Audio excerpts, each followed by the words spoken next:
YouTube bảo cái live phê.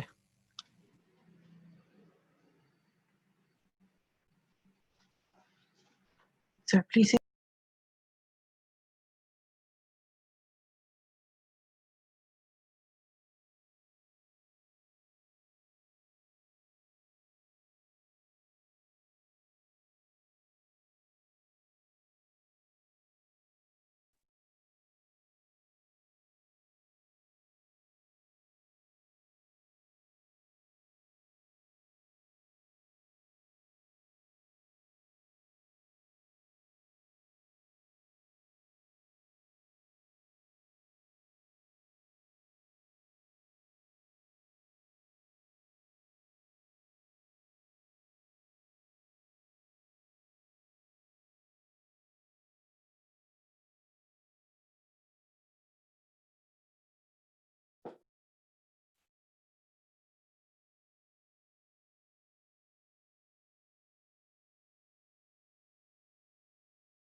Hello, John, can you hear me?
Good evening. We welcome you all to the international webinar on learning in the 21st century, co-organized by Higher and Technical Institute Mizoram and Government Executive College.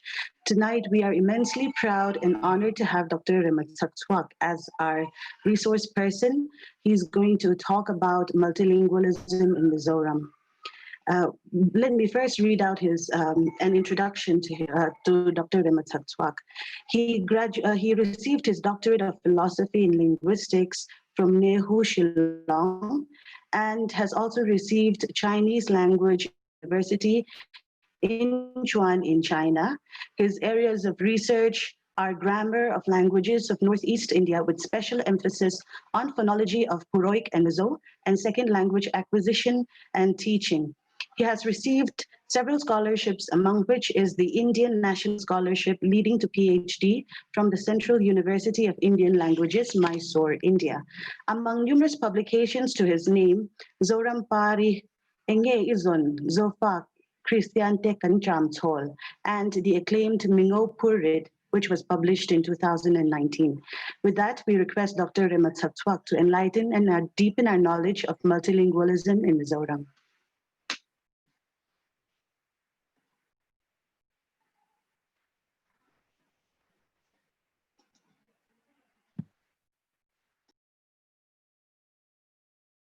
Good evening, everyone.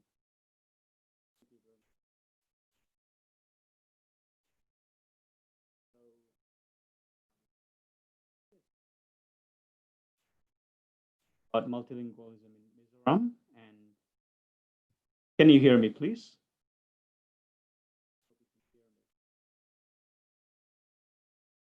I chose the topic multilingualism in Mizoram because it's the current trend today.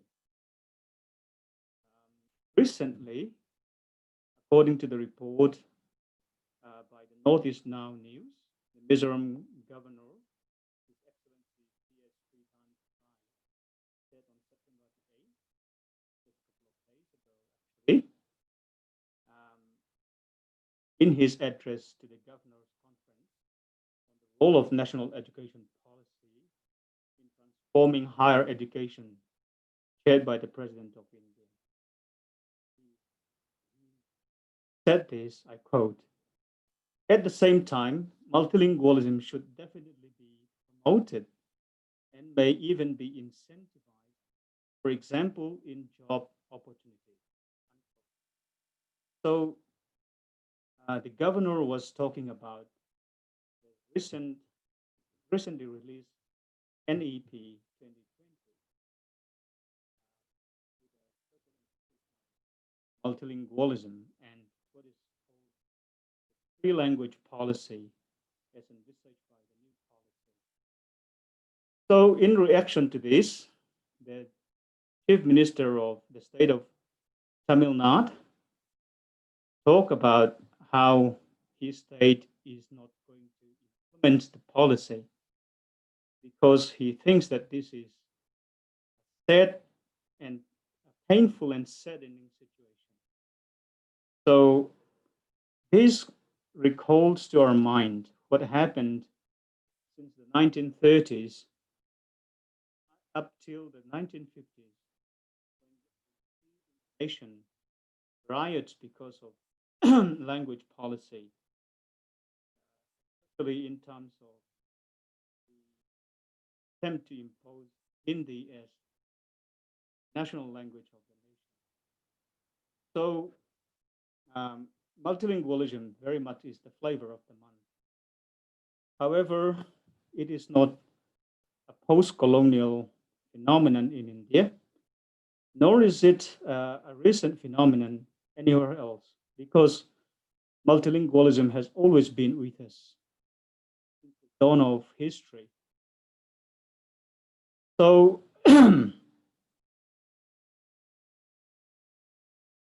linguists are of the agreement that multilingualism has been a very useful tool for people of different nationalities to communicate, to work together in the past and even today.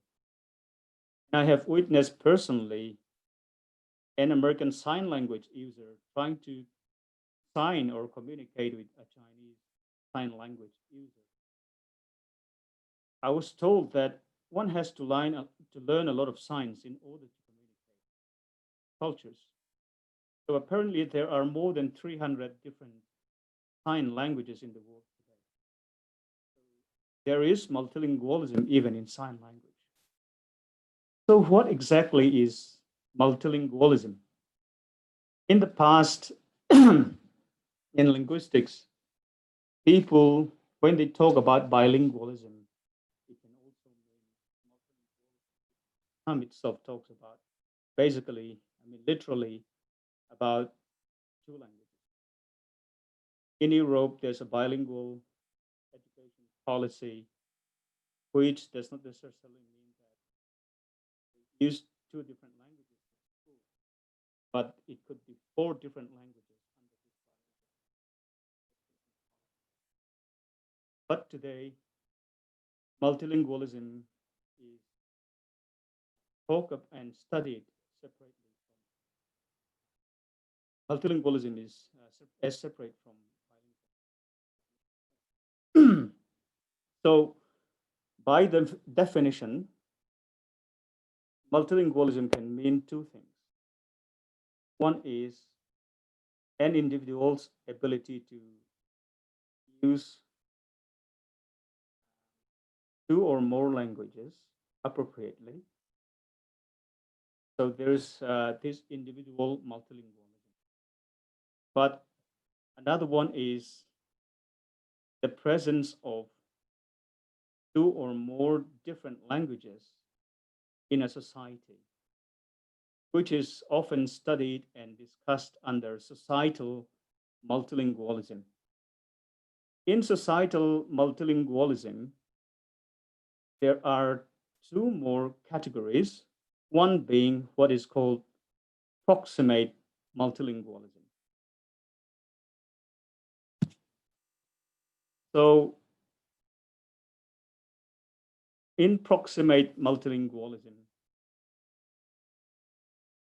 we study the situation where in a country or in a nation or in a state, there are more than two different languages, but the different languages may not be used by speakers of other languages, but they just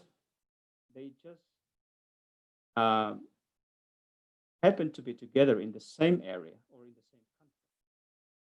Another form of societal multilingualism is integrative societal multilingualism, where members of the society from different linguistic groups may use different languages to communicate with one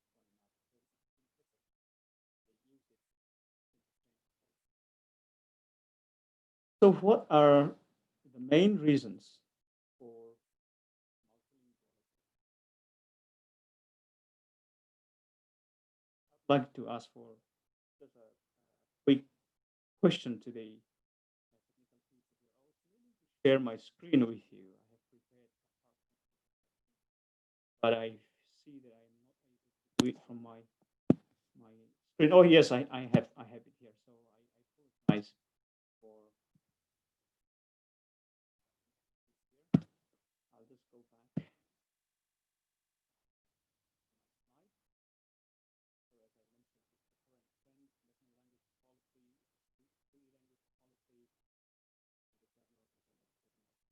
So I have also talked about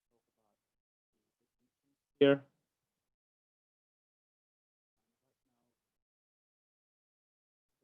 But the main reason for. Sir, your voice is breaking off. We can't hear you. All right. Is that better? Can you hear me Yes, better? that's better. Yes. All right. I'm going to talk now about the main reasons for multilingualism. The first one being globalization, which all are familiar with, I think. Second being social political reason.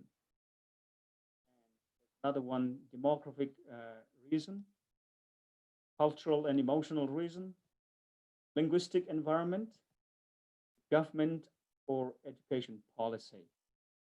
All these cause or push us toward multilingualism. I'm going to discuss the first one of these a little bit because we really want to focus on multilingualism in Mizoram. I'll not be dwelling on all these factors or reasons for multilingual societies. So globalization has three basic processes, which are mobility and diversity technological innovation. To be fair, human beings, since the dawn of history, have always been, human societies have always been mobile. They move from place to place in search of better living opportunities or economic reasons. They have always been mobile. But however, they may not be as mobile. They were not as mobile as we are today. So according to some historians, globalization started maybe about 6,000 years ago.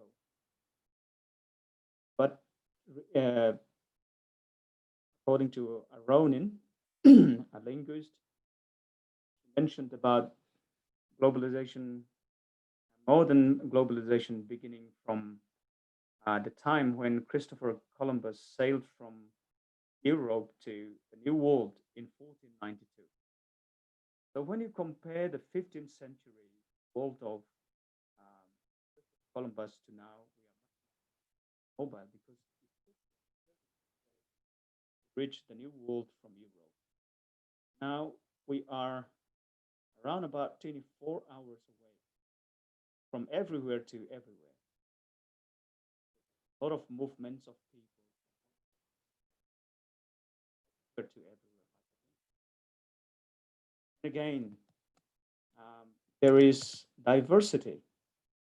In the past, it may just be two ethnic people groups coming together. But in talking about diversity, people talk about diversity and even super diversity. It's not just diversity anymore, but it's super. We are super diverse. There's a whole lot of changes, a changed set of conditions and social configurations that pushes towards movement or migration of people, which reflect more ethnicity, languages, countries, which in turn is made more diverse. Sir Rimrim. Yes. I'm sorry to interrupt, but we think it's your earphone. That is, right. Your voice is fluctuating. It's breaking. Right. I'll try to use my computer. Yes. Is that better? Yes. All Much right. better. Okay. I'm sorry for that. Okay, carry on. Sorry to interrupt. So I talk about diversity as the world being much more diverse because of globalization. So because of this, multilingualism is being pushed amongst on people. And the next one is technological advancement. Transformation wrought by communication or information technology in our world today is contributing or have brought crucial changes to linguistic practices in our world, which pushes us towards multilingualism as a necessity. Even as there may be the rise of the right-wing politics in our world today, nations trying to close their borders and preserve their own languages, but globalization had swung multilingualism too far away just to be reversed in it. So I'll not be addressing, as I mentioned, all the other factors that I have listed here.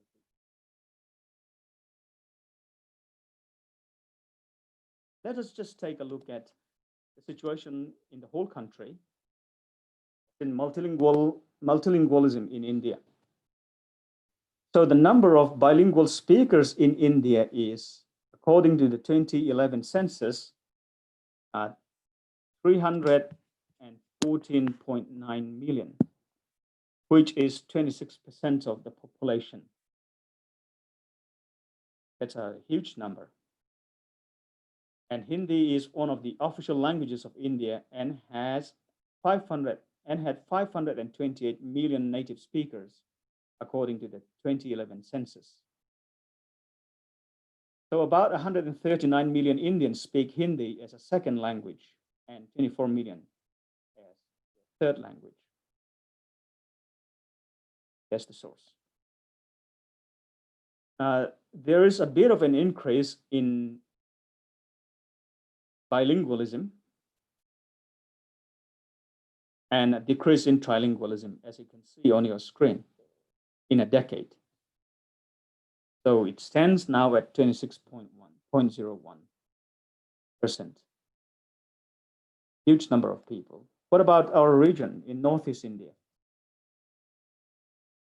Well, this chart is, I mentioned my source here. It's from Mallikarjun's paper. So amongst the northeastern states, Arunachal Pradesh records the highest number of bilinguals in the state, staggering 64. Also, they record the highest number of trilinguals in the state, which is at 30.248.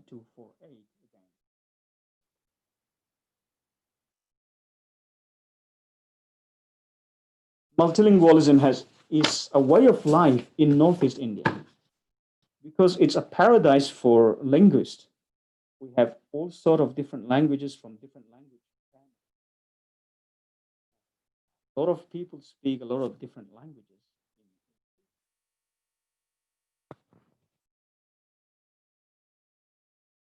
So the census of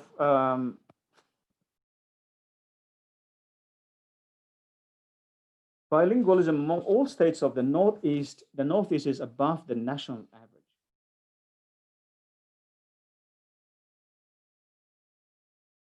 Among the 8 states, however, Mizoram and Tripura are below the national average. It is quite an interesting outlook.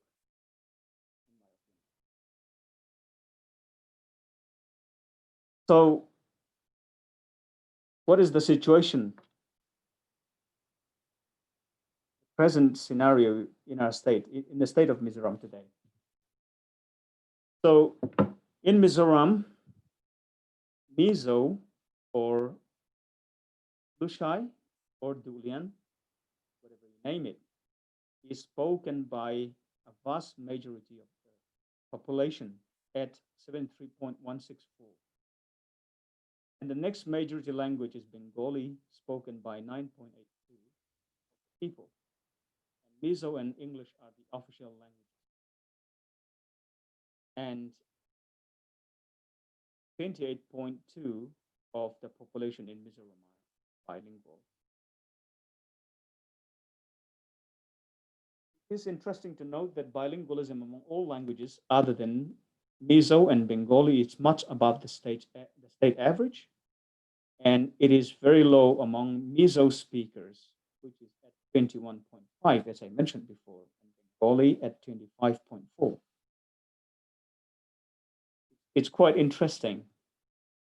There will be different reasons for this, but foremost to my mind is the fact that Mizo society is a very homogeneous society. There is not a lot of motivation for most Mizo speakers to acquire or to try to acquire a different language other than their own. Because inside the state, Mizo is the lingua franca.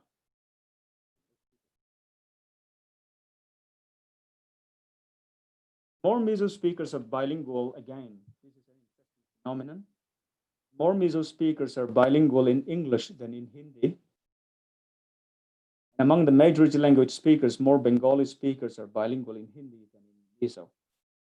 The rest of the minority language speakers are bilingual in Mizo, Hindi, or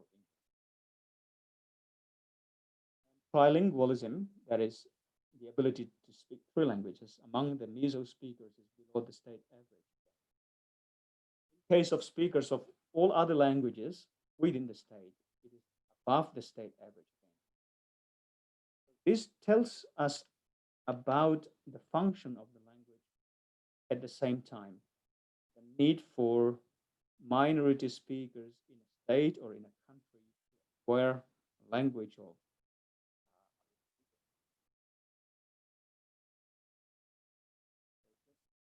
take a quick look at the pie chart or the table. See the situation in the state of Mizoram.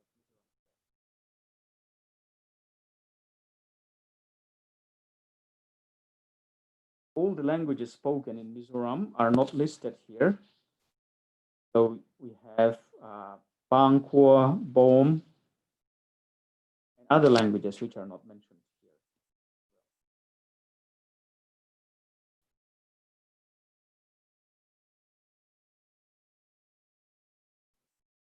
So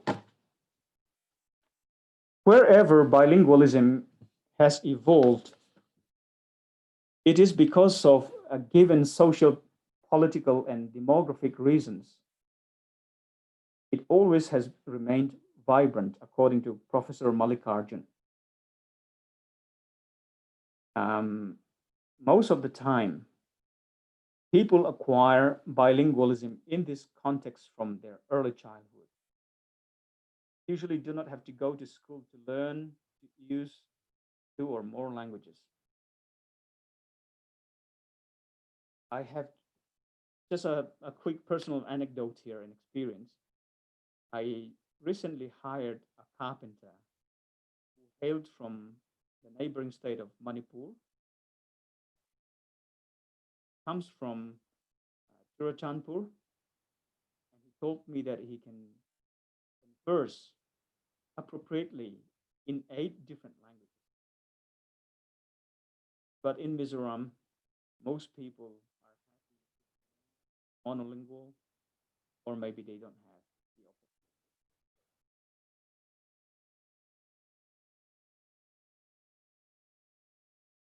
So if Hindi is being acquired, will be because of 2 main reasons. One is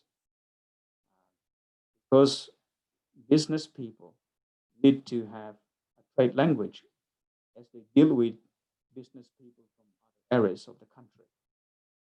So they may start with a pidgin or a broken Hindi, or the other reason would be a government imposed education policy of people,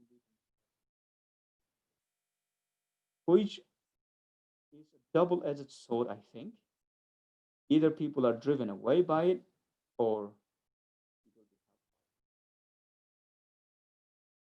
what I would like to discuss in conclusion of my address today is I would like to look at the possibility of a more multilingual Mizoram.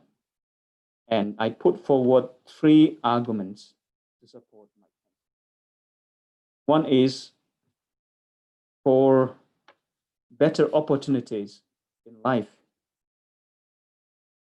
So there are 2 reactions, as I mentioned in my opening, to the new national education policy of 2020.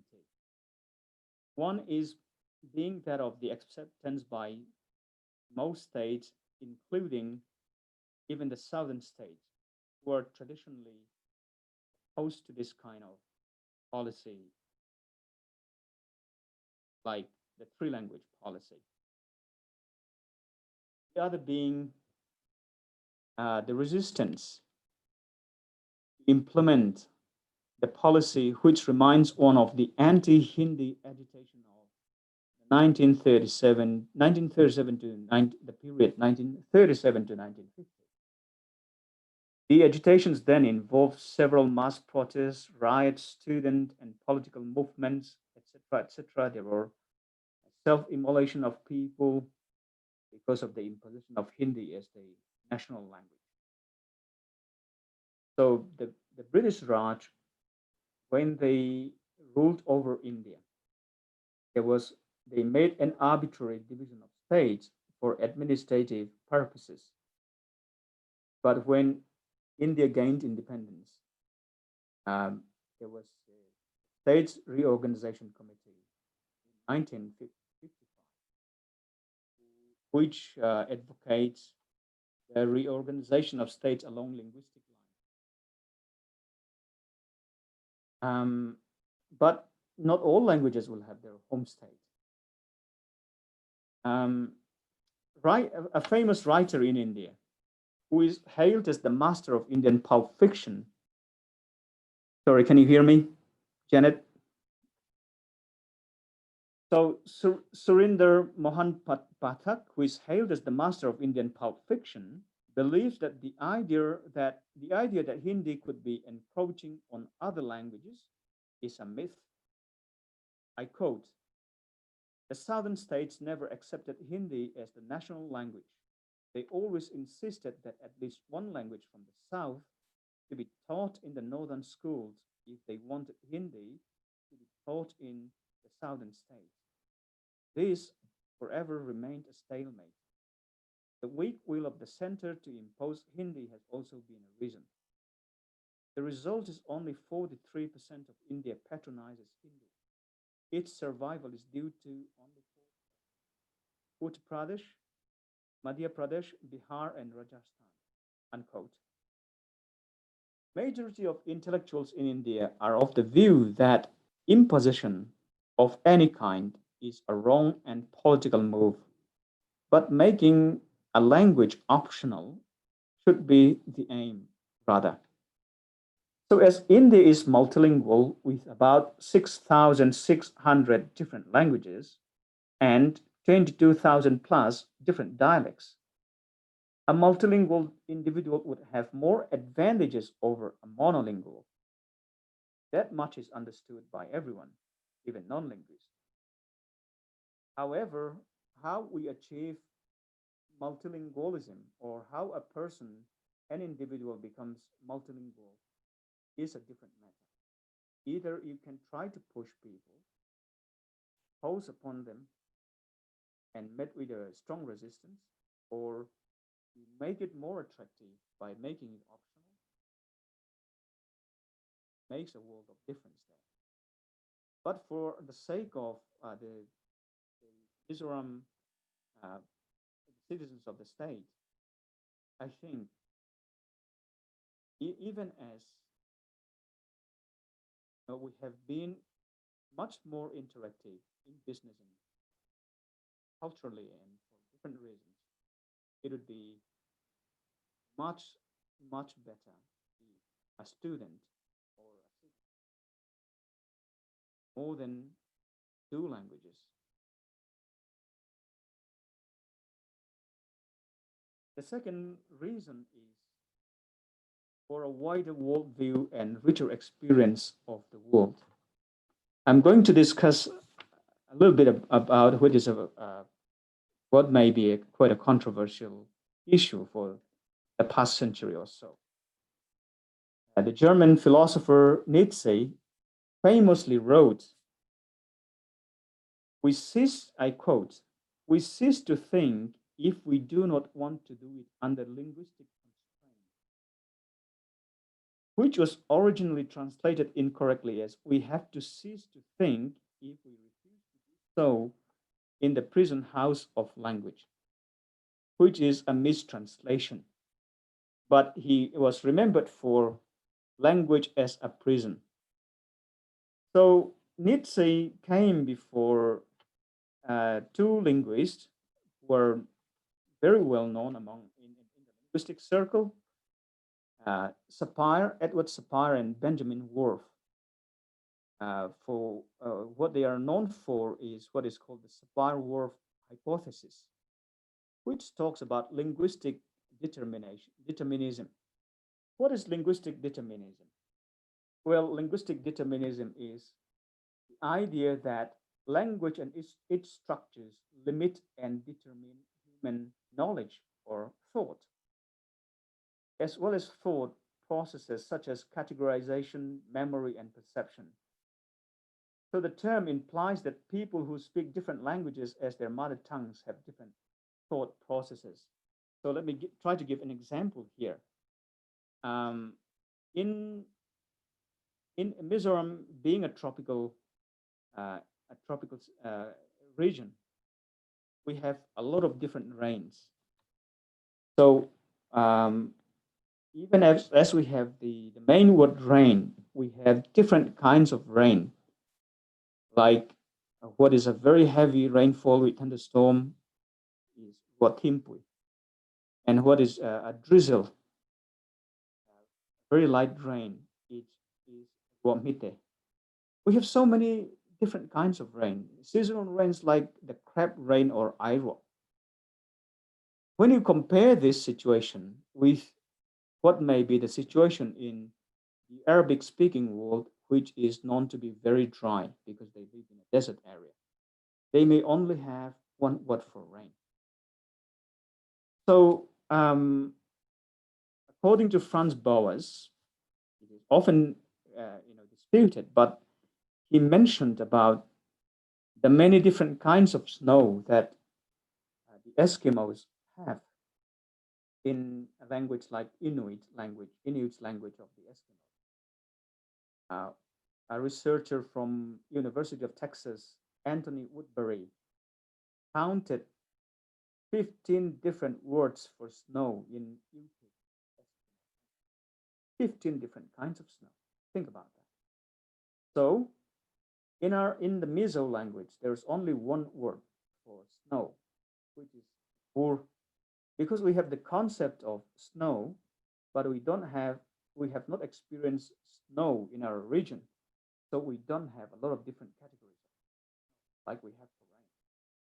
So if you get to know the language of the Eskimos, and you know that in that language they have 15 different kinds, your experience is much, much richer, and you have a much different worldview being in one area and speaking one language. What about colors? Let's think about a situation where a language may have only uh, four primary colors, or another language. If an individual is a multilingual and he can speak three different languages, and his mother tongue has only got four different basic colors, and his second language has six different kinds of colors. What if his third language has 11 different colors? Does he discern a maximum number of colors according to the 11 color terms of his third language? Or does the distinction operate only according to which language he is using? I tend to think that he will have an understanding, much wider and richer understanding of the world than his peers who do not have many languages as we have. So the whole world and the whole experience in life is a very rich experience, and it's a very big world we are talking about. One language is not enough to, it's not sufficient to describe or to experience the whole experience of human life. So when I run out of words in my own language, because my own language, my mother tongue being Mizo, we don't have a word for computer, for example. I need to resort to another language. So think about other situations where you have experiences, but you don't really know how to express it because your language does not have the right words for it. So there is a language which Edward Fire and Worf use is Hopi language, I think. They do not have the concept of time. So for those people, their experience of the world would be quite different from mine. So that's what Nietzsche talks about language as a prison, because you can think only with your language. If you have only one language, you're a prison. But if you have more languages,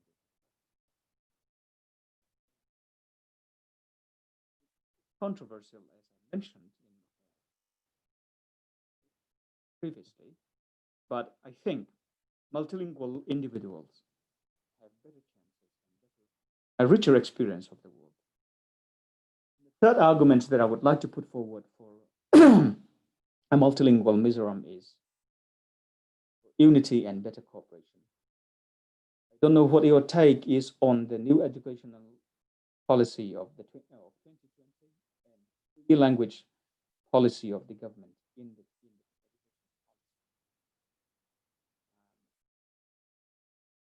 when people speak the same language. It's amazing how the doors of the heart are open, and how there is already acceptance of one another. So if you meet with somebody from a different language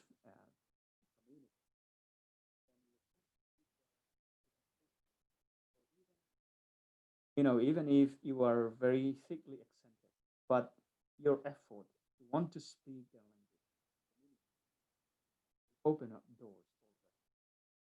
In a country like ours, which is very, very multilingual, multicultural, we need to have more languages for unity and cooperation. Even as I personally would not support the imposition of any language on anybody, but if there's a way to soften the blow, if people are can be influenced in a different way and become more multilingual, there will be more unity and better. So when I personally reflect on our situation in the state, when a personal altercation or trouble between two people in plains of Qatar, between a Mizo speaker and a Bengali speaker, people from the whole two states would be fighting each other, or fans, the flames of hate would be fanned, and people hate each other. And things like this had happened in the past. But nowadays, even if there is a trouble between two individuals from different ethnic groups or different linguistic groups in the state of Mizoram, we tend to look at these things as personal things, not as not communal issues. I think one of the reasons is because we speak the language better. We don't speak in our language, and we speak in their language. And we don't simply make trouble for one another, because we now have a language of communication which is sort out. It's really, I think, important for people of the state of Mizoram to be acquiring more languages, be it a language of a minority within the state or language of majority. So, as you can see, in the whole nation, or in the region, in the northeast region, our state has one of the lowest percentage of work harder, so that we become better language speakers, and we become multilingual. So with this, I close my presentation for the night. Thank you so much, Dr. Rimataktuak, for your informative and thought-provoking talk on multilingualism in Mizoram. Now we will move on to the question and answer round. So the first question is, do you think pronunciation and grammar are harder to resolve for multilingual children or even grown-ups, as they must be corrected in parts of any language? For example, a Mizo child studying in English medium usually pronounces Mizoram as Mizoram when conversing in English or any other language. Um, I'm sorry, my sound is not very good. Please, can you repeat the question just one more time? Sir, if you look at your screen, there would be a Oh Q yes, and A question and box. answer. Yes, you can Okay. read. Yes, that's the first question. Oh, I see. Yes.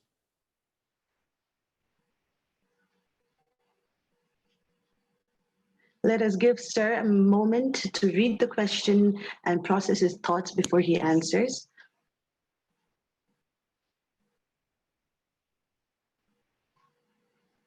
I'm sorry, I've got four questions.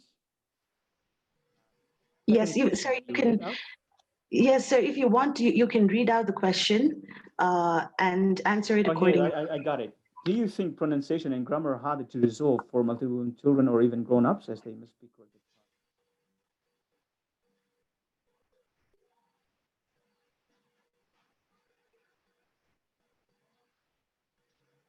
Um, my answer is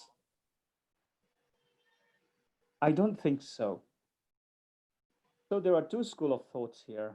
One is, um, you know, nature versus nurture. So there is innateness hypothesis, which says that every child is born with what Chomsky called uh, the innateness hypothesis was that universal grammar, language acquisition device, LAD. So as I mentioned before, in Europe, as they introduced four different major languages in early childhood, they found that a child is able to handle all the languages, their grammar rules and all these things perfectly because of the innate capacity we can born with, which make us unique as human beings from all other animals.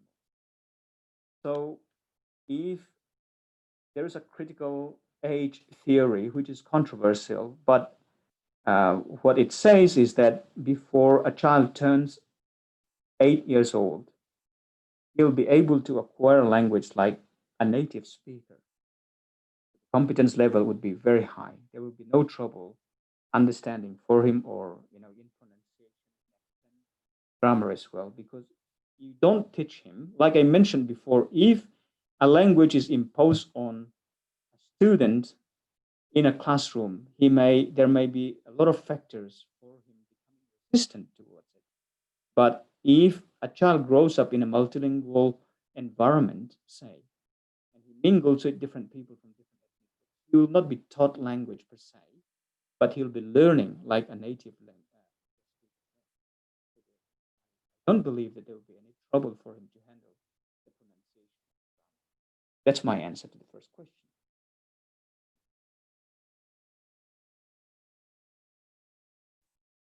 Do I go on to the next one? Janet, you are mute. You are muted. Yes, sir. You can go on to the next one, but let me read out the question for you. You had mentioned that after Mizo, the Bengali language is second in terms of speakers in Mizoram. Where does this place Chakma speakers? Is their population size smaller than the Bengalis? I need to apologize here because I have spoken with the organizers who gave me just a few days to write my paper for tonight, that I would be armchair linguist in presenting my paper here. I'm just collecting this data and information from a book and from a journal, and this is what my information gives me. I can give you my source if you want. So there's Language in India, a journal, an article written by Professor B. Mallikarjun, Multilingualism in Northeast India. So in any case, there are Bengali settlers pre-independence uh, in Mizoram, in the western part of Mizoram, like in Mumbai district, like places in Labung or Tsongte. There are quite a few of them, and they call themselves Paharis, as in Bengalis who live in the So I know that the Chakma population is quite significant, but so this is the data that I got from these journals. It did not mention the number of people in Chakma, unfortunately. So I apologize for that. This is whatever information I could get from my sources. I hope I answered the question. Okay, let us move on to the next question. In Mizoram, we seem to hold a certain standard for English and hence resulting in our attempt to teach English at a very early age, while we also harshly judge anyone who uses it. However, even though we hardly pay attention to Hindi, we have no reservations in speaking in a broken Hindi, regardless of our knowledge or fluency of the language. Would you say that our abilities towards a race affects our attitude towards their language?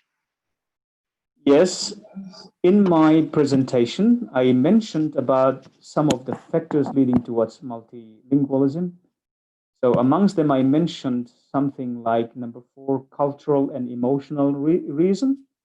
So yes, it plays a very important part, in my opinion, because soft power is a very important thing. I think majority of the world, in terms of their preference for uh, uh, English variety, they may prefer the American accent, mostly because it's the Hollywood language and it's a language spoken by. So there's an emotional and cultural connection. There's one reason there, and another would be it was the language of the administrators, or in the case of Mizoram, it's the language of the educators, first and foremost the missionaries, who were held in the highest language of the people, led them in that. Um, and the third reason that I would like to mention here is it very much depends on whether a language is taught as a second language or as a foreign language. So L2 or a foreign language, the way you acquire it is quite different. So in India, English, I mean, in the mainland, all over India, English is L2. It's a second language. It's a trade language. It's a lingua franca. But in a country like China, it's the foreign language. So the way you look at the language is also very instrumental in you acquire it for whatever reason. But if you have a soft corner towards a particular thing, like there may be some Mizo youth who can now speak a lot of foreign words because it's the films that they watch. Koreans become very. So yes, yeah, our attitude towards a people group. It's not necessarily racism, but that very much affects our ability to acquire. Okay, thank you. Let's move on to the next one. How do you see the development of Mizo language in the context of a larger Mizo identity, Mizo Natlak, as what is regarded to be the Mizo language today is Lusay-centric and do not accommodate other Zo Natlak languages? This also ties into what is regarded to be the Mizo identity. Well, that's a very interesting question, and that is something that I take personal interest in as well. Um, Miso is still being developed, as I mentioned, in terms of the present situation of what we are facing, COVID-19, lockdowns, and all these things. So we words for these things. That's why a decade later, or maybe a year later, we'll develop our own terminologies for these things. In many ways, it's still developing. Um, you know, the development of a particular language, unfortunately, is often at the behest or at the cost of, losing or the death of even another language. So, uh, the Lusay language or the Dulian variety of the language, as it continues to grow, in its wake, there are languages which are becoming, I mean, on the verge of, I think, genocide. Raldi language is almost extinct, but there's an attempt to revive it. And Tote language in Mizoram, we have never heard. So it's very well to develop the language, but as a linguist, for the preservation of all languages, that should not be at the cost of not developing, not I mean, killing other languages. We should work on this. But what is important, I think, is to be, as I mentioned before, you cannot express yourself and experience the world in just one language. You need other languages. And in this case, if we accept other languages of the Mizo ethnicity, like the Paites and other languages, not laughing at them, but using their languages like for words that we do not yet have.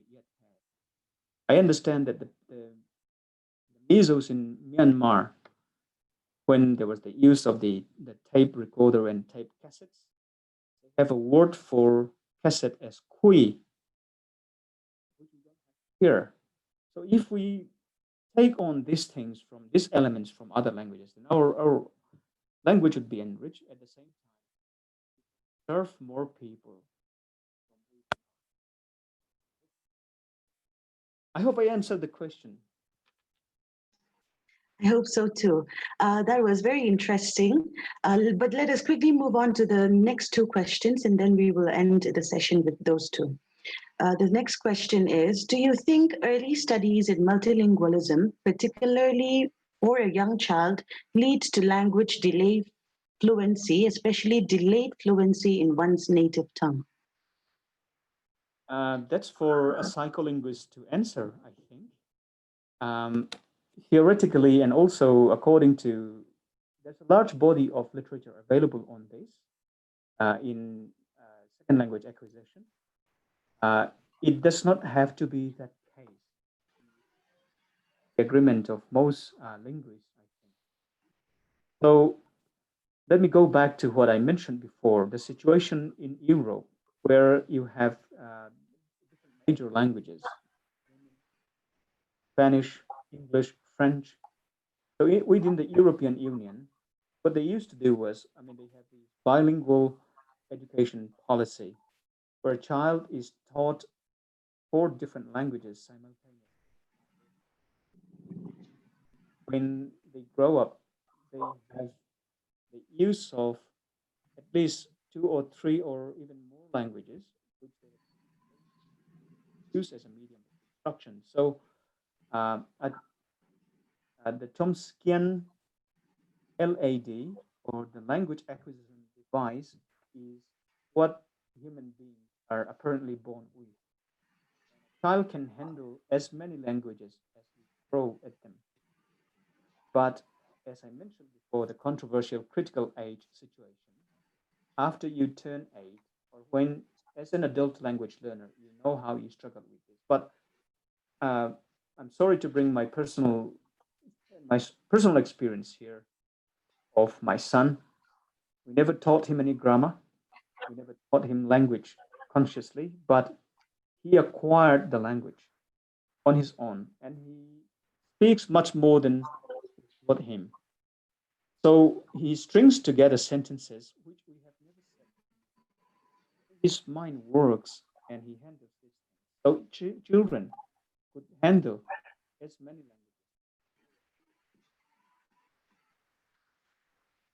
So it's early exposure, and that one of the most used um, language learning methodology today is what is called GPA, growing participator approach, which is to try to imitate how a child learns.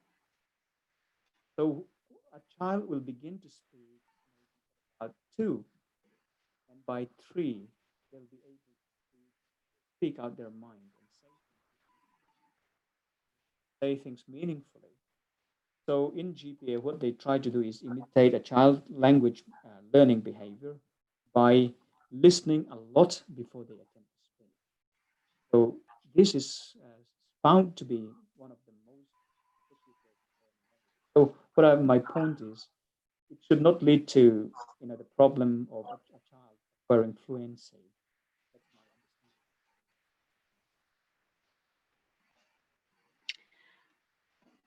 Okay, the next question is, sir, can you hear me? Yes, I can hear you. Okay. What is the best way to save language from dying? For example, a native Mizo child grows up in an environment where there are very less Mizo speakers, or his parents do not have their roots as Mizos. Ooh, that's a very challenging one. This is something I personally am faced with right now. So it's also very interesting question for me. I think when you talk about a language being dead, we're not talking about here in the question languages like Latin or Hebrew or Sanskrit, which are dead languages. Dead languages are languages which do not have active speakers, even though there is all the grammar rules, etc.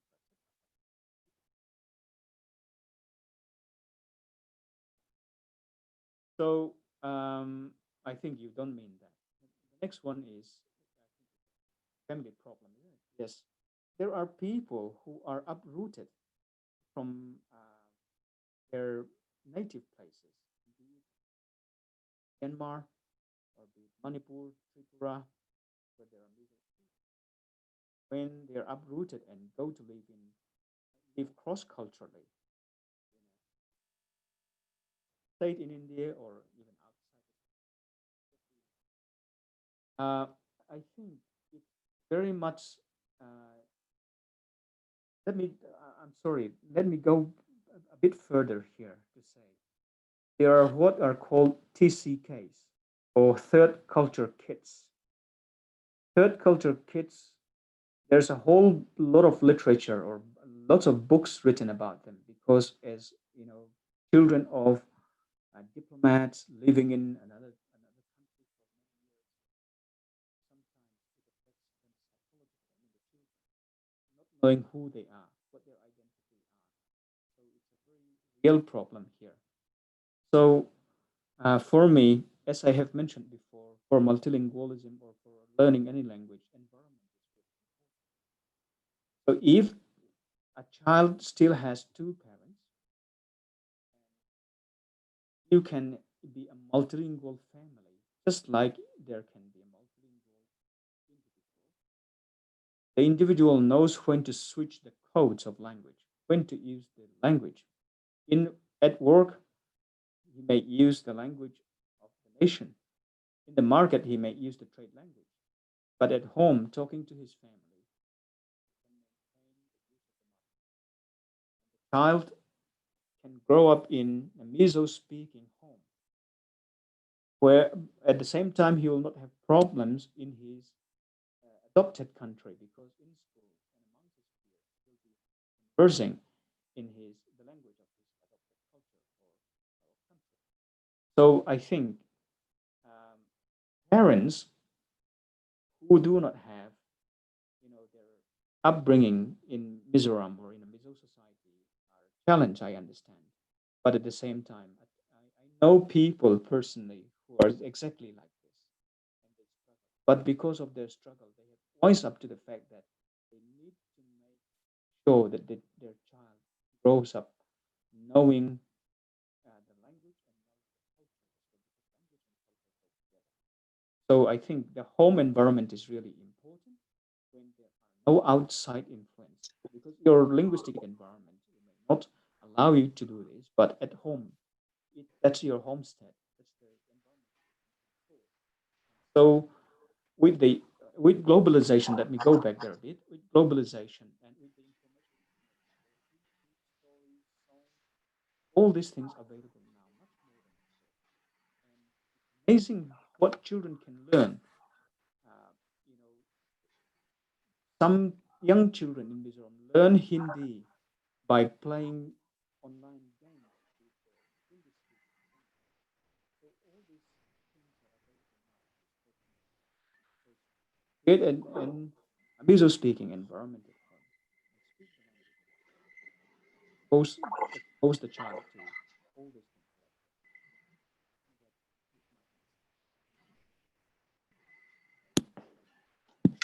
Thank you so much, Dr. Remataktswag. That was a very enlightening session. At the end, while you were answering that question, towards the end, we couldn't hear your voice, but I think we could make out what you were trying to say. So with that, we will end our talk, our session for tonight, and I would like to request Mr. Wansang of Wantong to give us a vote of thanks. Thank you so much, Dr. Rema.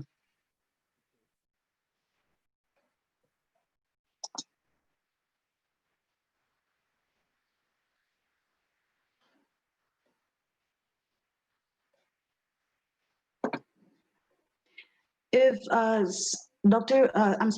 if Mr. Wansang of Wantong is not available, I request Mrs. Jeannie Punte to take up the next session, which would be the vote of thanks.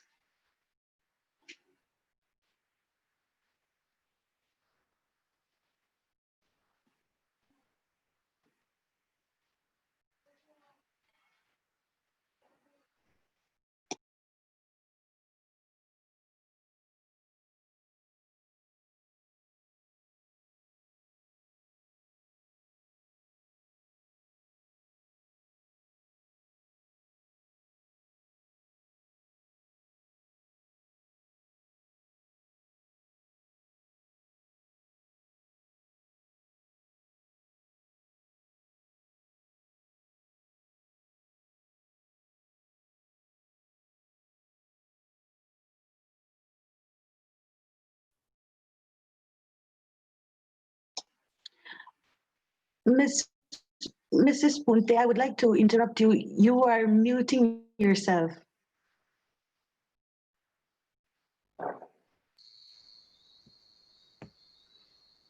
Okay, I'm so sorry. Once again, thank you, Miss Janet.